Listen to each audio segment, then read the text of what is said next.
నమస్కారం. ప్రస్తుతం మనతో పాటు ప్రముఖ ఆధ్యాత్మికవేత్త, ప్రముఖ జ్యోతిష్య వాస్తు పండితులు ముల్లపూడి సత్యనారాయణ మూర్తి గారు ఉన్నారు. వారితో మాట్లాడేద్దాం. నమస్కారం గురుగారు. నమస్కారం సృజన. గురుగారు, సింహరాశి వారికి మార్చి నెలలో ఎలా ఉండబోతుందో తెలియజేయండి. మార్చి నెల 2024 సంవత్సరంలో సింహరాశి వారికి మోర్ దెన్ 70% బాగుంటుంది. సప్తమంలో ఉన్నటువంటి శని ప్రభావం వలన భార్యాభర్తల మధ్య ఫైటింగ్స్, మిస్అండర్స్టాండింగ్స్, ఇలాంటి చిన్న చిన్న గొడవలు తప్ప పెద్దగా ఎఫెక్ట్ ఏమి ఉండదు. భార్య వంకాయలు తెమ్మంటే భర్త బెండకాయలు తెచ్చాడని గొడవ. దానివల్ల అష్టమ రాహు కాసు కూర్చుంటాడు. ఎప్పుడు పట్టేసుకుందామా ఈ సింహరాశి వాళ్ళని పట్టేసుకొని మెంటల్ డిప్రెషన్లోకి తీసుకెళ్ళిపోతాడు. అదేవిధంగా ఈ యొక్క బుధుడు 7 మార్చి నుంచి అష్టమ స్థానంలోకి రావడం నరాల వీక్నెస్ అనమాట. ఈ చిన్న గొడవకి నరాల వీక్నెస్, ఓవర్ ఎక్సైట్మెంట్, భర్తలను తిట్టేయడాలు, సామాను బద్దలు కొట్టేయడాలు, ఈ విధంగా చిలికి చిలికి గాలివానలాగా తయారైనటువంటిది ఈ యొక్క గొడవలకు కారణమవుతుంది. అలాగే this applies to employment also, economic front also. అంటే ఉద్యోగ విషయాల్లో ఒక వర్క్లోడ్ ఎక్కువ ఇచ్చినప్పుడు దాన్ని చేస్తారు మీరు, కానీ ఎందుకు ఇంత ఇచ్చావు అని చెప్పి దెబ్బలాడతారు. అలాగే ఈ యొక్క ఆఫీసర్ల యొక్క హెరాస్మెంట్ అనేటటువంటిది ఉంటుంది. అటువంటి టైంలో మీరు మౌనంగా అయిపోవడం best. And we should not give a chance for them to quarrel or to give them a platform to quarrel. కాబట్టి ఈ యొక్క వృత్తి, వ్యాపార, ఉద్యోగ విషయాల్లో అన్నీ బాగున్నాయి, కాకపోతే మనశ్శాంతి ఒకటే ఉండదు. డబ్బులు వస్తాయి, కాకపోతే మనశ్శాంతి ఉండదు. మరి అలాగే వ్యాపారస్తులు ఎలాంటి వ్యాపారాలు ప్రారంభించవచ్చు అనేసి అంటారు, ఎలాంటివి ప్రారంభించకూడదు అంటారు? కిరాణా షాపుల్లో సాధారణంగా లాస్లు రావు, డిపార్ట్మెంటల్ స్టోర్స్లో. కానీ విచిత్రం ఏమిటంటే 7 మార్చి నుంచి 26 మార్చి వరకు మాత్రం లాసులు రావడానికి అవకాశాలు ఉంటాయి. ఆ తర్వాత మళ్ళా 26 ఆఖరి వారంలో కూడా యావరేజ్గా ఉన్నాయి అని అనిపిస్తాయి. ఇక బట్టల వ్యాపారాలు మనం చూసుకుంటే no profit no loss basis మీద నడుస్తాయి, అంటే తక్కువ ప్రాఫిట్తో నడుస్తాయి. ఈ ఫుడ్ ఇండస్ట్రీ ఇవన్నీ కూడా అలాగే ఉంటాయి పరిస్థితి. మరి మాకు ఏం బాగున్నాయండి బాబు అని అంటే చిట్ ఫండ్లు పెట్టుకోండి, గోల్డ్ షాపులు, ఆ తర్వాత స్వీట్ షాపులు, ఇలాంటి వ్యాపారాలు బ్రహ్మాండంగా నడుస్తాయి. మరి అలాగే రాజకీయ నాయకులకు ఎలా ఉండబోతుంది అంటారు? రాజకీయ నాయకులకి బాగాలేదని చెప్పాలి ఈ రాశిలో ఉన్నటువంటి వాళ్ళు. ఎందుకనంటే 14 మార్చి తర్వాత రవి అష్టమ స్థితిగతుడు అవుతున్నాడు. అంతకుముందు ఉన్నటువంటిదేమో శత్రుక్షేత్రమై ఉంది. కాబట్టి కొంచెం they have to wait for some time. And ఎలక్షన్లో రానున్న కాలంలో మాత్రం వీళ్ళు ఇప్పుడు బాగాలేదు కాబట్టి పునాదులు మంచిగా వేసుకొని ఫ్యూచర్లో వీళ్ళు గెలవడానికి అవకాశాలు ఉన్నాయి. అంటే ఫ్యూచర్ అంటే ఎక్కువ కాలం కూడా కదా, 1 మంత్. వీరికి కుటుంబ పరంగా కావచ్చు, ఆరోగ్యపరంగా కావచ్చు, ఎలా ఉండబోతుంది అంటారు? కుటుంబ పరంగా యావరేజ్గా ఉంటుంది.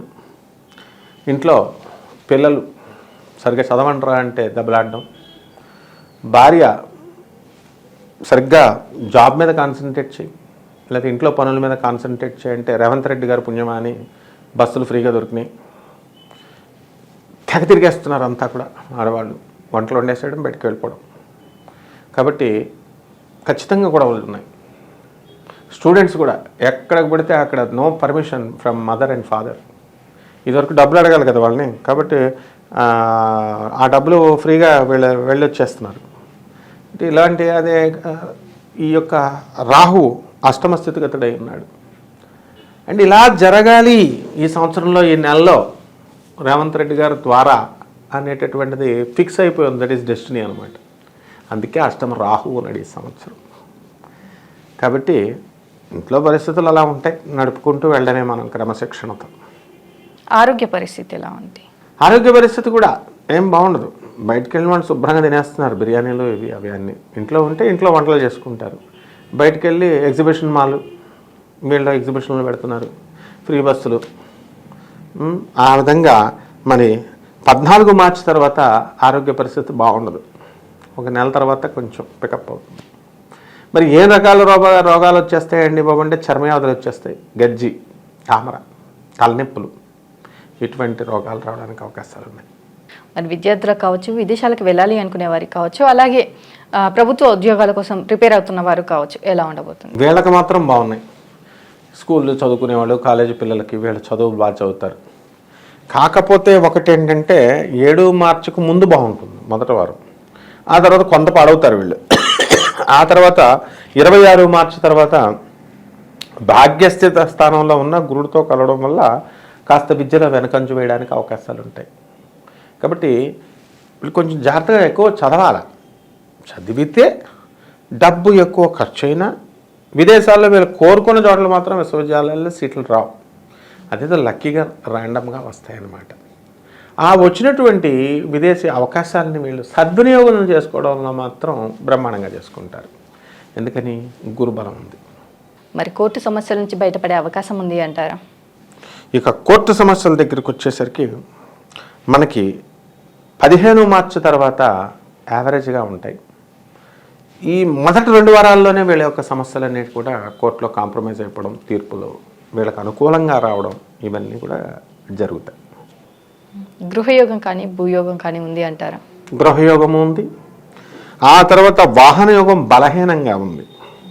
ఇప్పుడు చిన్న చిన్న బైకులు చిన్నవి కొంటారనమాట. వివాహం కోసం ప్రయత్నిస్తున్న వారికి, మరి సంతానం కోసం ప్రయత్నిస్తున్న వారికి యోగం ఉంది అంటారా? సంతానం కోసం ప్రయత్నిస్తున్నటువంటి వాళ్ళకి 26 మార్చి లోపలే సంతానం కలుగుతారు. ఇక ఈ వివాహం కోసం ప్రయత్నిస్తున్నటువంటి వాళ్ళు వీళ్ళు కొంతకాలం వెయిట్ చేయాల్సిన అవసరం ఉంది. ఒకవేళ వివాహాలు అయిపోయినా కూడా వీళ్ళ అత్తగారులతో మరి గొడవలు జరగడానికి అవకాశాలు ఉన్నాయి. కాబట్టి చక్కగా జాగ్రత్తగా మౌనంగా ఉంటూ వాళ్ళ అత్తగారి యొక్క మనసుకు తగినట్లుగా కోడలు యొక్క మనసుకు తగినట్లుగా అత్త ఇద్దరు ప్రవర్తించాలి. లేకపోతే అత్తకు నో ఫుడ్, అలాగే కోడళ్ళకు కూడా మనశ్శాంతి, నో ఫుడ్ నో మనశ్శాంతి. మరి అమావాస్య తర్వాత ఈ సింహరాశి వారికి ఎలా ఉండబోతుంది అంటారు? అసలు అమావాస్య తర్వాత 10వ తేదీ తర్వాత వీళ్ళకి అష్టమంలో బుధుడు రావడం 7 మార్చితో మనకి అమావాస్య 10వ తేదీ తర్వాత 26 మార్చికి వరకు అక్కడ ఉండడం. అంటే వ్యాపారాలు డల్గా యావరేజ్గా ఉన్నప్పటికీ కూడా శుక్రుడి యొక్క పరిస్థితి కూడా 7 మార్చిలో శుక్రుడు మనకి మకర రాశిలో ఉన్నాడు. ఓవరాల్గా చూసుకుంటే అమావాస్య తర్వాత యావరేజ్గా ఉందని చెప్పాలి. వీళ్ళ యొక్క జాతకాలు కొంచెం ముందుకు వెళుతూ ఉంటుంది ఇప్పుడు. మరి అలాగే వీరు చేసుకోవాల్సిన పరిహారాలు ఏంటంటారు? పరిహారాల దగ్గరికి వచ్చేసరికి శని జపం చేసుకోవాలా, రాహు జపం చేసుకోవాలా, శని స్తోత్రాలు చదవాలా, రాహు స్తోత్రం చదవాలా, శనికి నీలం రంగు వస్త్రాన్ని కానీ, నలుపు రంగు వస్త్రాన్ని కానీ, నల్ల నువ్వుల్ని కిలోంపావు నల్ల నువ్వుల్ని శనివారం నాడు ఉదయం 8 గంటలకు దానం చేయాలి. అట్ ద సేమ్ టైం కిలోంపావు మినుముల్ని ఆవుపేట రంగు ఉన్నటువంటి వస్త్రాన్ని శనివారం నాడు ఉదయం 8 గంటలకి దానం చేసుకోవాలి. ఇకపోతే నవగ్రహాల చుట్టూ, దేవాలయం చుట్టూ తిరగాలి. రాహువు మరి ఈ యొక్క కరాళి అమ్మవారి యొక్క సాధన చేసుకోవాల్సినటువంటి అవసరం ఉంది. ఈ అమ్మవారి యొక్క ఓం కరాళ్యై నమః, ఓం కరాళ్యై నమః అనేటటువంటి మహామంత్రంతో రాహు యొక్క జపం, ఈ యొక్క దోషం కొంత ఉపశమనం అవుతుంది. అలాగే శనికి శనివారం నాడు నువ్వుల నూనెతో అభిషేకం చేయడం, ఆంజనేయ స్వామి వారికి, శ్రీ వెంకటేశ్వర స్వామి వారికి శనివారం నాడు పూజ చేయడం ద్వారా ఈ యొక్క దోషాలన్నీ కూడా ఉపశమిస్తాయమ్మా. అలాగే గురువుగారు, సింహరాశి వారికి మార్చి నెలలో ఎలా ఉండబోతుంది, అలాగే వీరికి చేసుకోవాల్సిన పరిహారాలు ఏంటి అనేసి చాలా చక్కగా వివరించారు. ధన్యవాదాలమ్మా.